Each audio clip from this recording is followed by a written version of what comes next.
Well, hey everybody, so here we go with another video in my series of rolling stock that arrived after the main locomotive. So if you recall, in December of 23, I reviewed the new MTH 4-truck Shay. That is a gorgeous locomotive. If you haven't checked out that review yet, I'll put a link to it in this video. Anyway, in that video, I mentioned that MTH was also making some matching skeleton log cars to go with the Shays, but those cars had not yet arrived. Well, a few weeks ago, those cars did arrive, so I've now got 12 matching skeleton logging cars to go with that 4-truck Shay, and we're going to check them out right now. All right, so here is one of the 12 skeleton logging cars, new from MTH to match the Shay.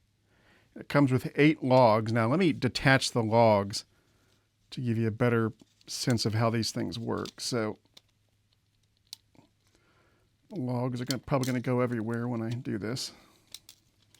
Yep, there they go. Okay, so there is the bare skeleton car. Now you can see why it's called a skeleton car, because there's really not much to it. It's a bare bones car whose only purpose is to haul lumber.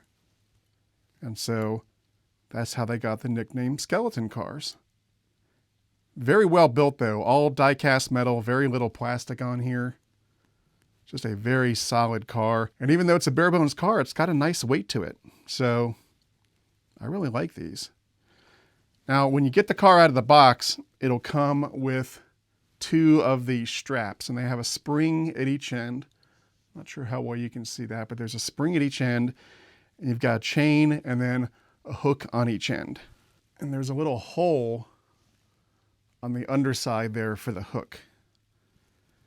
Now, I did a lot of trial and error trying to get these logs onto these cars. And, you know, at first I thought, okay, let's just pile the logs onto the car neatly and then pull the straps over. But that never worked. So I found that the best way to do it was to hold the logs in my hand, sort of organize them from largest to small as they go up, kind of like that. And just bunch them in my hand, put them on the car and hold them on the car with my hand like that. Yeah, see, one of those hooks already came off. And then pull the strap over and carefully hook it onto the bottom like that. Here we go. So that's one strap. We're halfway there. When they're not under tension, these straps come off very, very, very, very easily. It takes a lot of patience. This is definitely something you want to try to only do once. Once they're assembled, kind of leave them alone. All right, so I've got that one on the other end, and then I'm going to bring it around and try very carefully to... Lost it again. Now, you could probably use some CA glue to make life easier, but I want to try to avoid that. There we go. All right, got both straps on again, and there we go. That's sort of the best way that I have found to do the straps. Just sort of hold the whole thing in your hand and do the straps with the other hand. If you try to put them on and pull the straps over, it doesn't work. At least for me, it didn't work. Anyway, so yeah, you can see they're quite lovely. The logs are plastic, of course, but they look nice. And they made 2 6-packs of these. I got both 6-packs, so I've got a total of 12 skeleton cars to go with my Shay. So without further ado, let's take these things for a spin behind the Shay.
discuss this model and any other O-gauge trains, check out the O-Gauge Railroading online forum at ogrforum.ogaugerr.com.